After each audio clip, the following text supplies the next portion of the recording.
और इसी बीच महाराष्ट्र से खबर है, सिद्धि विनायक मंदिर में चंदा चोरी का यह मामला है। मंदिर ट्रस्ट के अध्यक्ष ने बयान दिया कि कुछ कर्मचारियों ने चोरी की थी, हम उन्हें पकड़ने में कामयाब रहे। हमने कई स्टाफ को बदल दिया है और 45 कर्मचारियों के खिलाफ एक्शन लिया है। ये सिद्धि विनायक मंदिर के ट्रस्ट के अध्यक्ष की तरफ से कहा गया। लेकिन दान चोरी को लेकर के संसद से लेकर सड़क तक घमासान लगातार बना हुआ है। विपक्ष राम मंदिर मुद्दे पर केंद्र सरकार को लगातार घेर रहा है, आरोप लगा रहा है और कह रहा है कि इसमें चंदा चोरी में शय है। तो पप्पू यादव के खिलाफ एक विशेषाधिकार हनन की तैयारी भी। उन पर हुए हमले ने इसी विवाद को एक नया मोड़ दे दिया।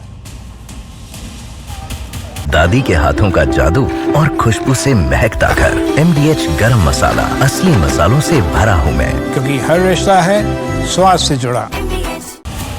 जगह वही है, मुद्दा भी वही है, बदले हैं तो सिर्फ सियासी ड्रामे के किरदार। राम मंदिर में चढ़ावे की कथित चोरी के मुद्दे पर पहले पप्पू यादव ने सियासी स्वांग रचा, तो उन पर सनातन के अपमान का आरोप लगा। साधु संतों के विरोध के साथ साथ उन पर हमला तक हुआ।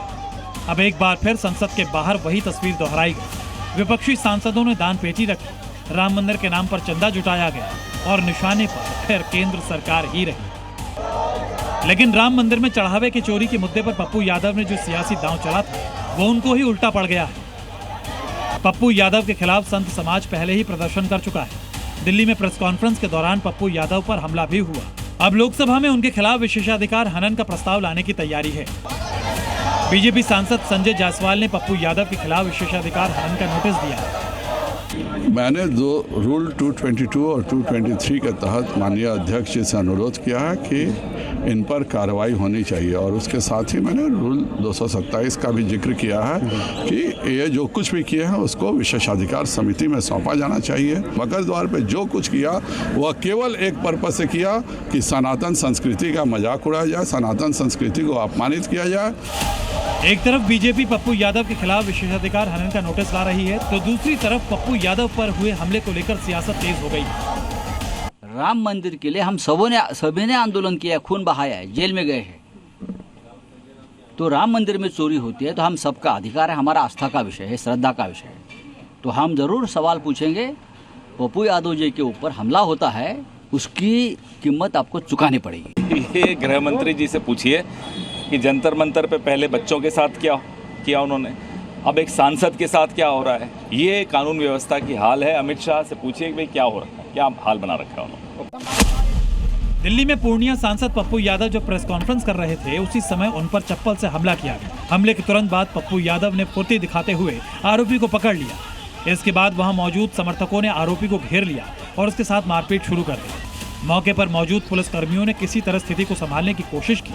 इस दौरान अफरा तफरी के बीच आरोपी गिर पड़ा और फिर वहां मौजूद लोगों ने उसे दबोच लिया। लेकिन इस घटना के बाद सांसद पप्पू यादव ने बहुत ही गंभीर और चौंकाने वाले आरोप लगाए। उनका दावा है कि ये सिर्फ चप्पल फेंकने की घटना नहीं थी, बल्कि उनकी हत्या की सोची समझी साजिश थी।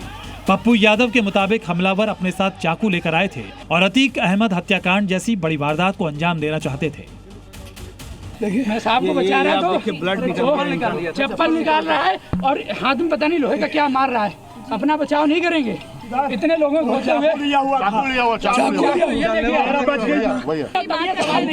चाकू लेके मारने आया भाई।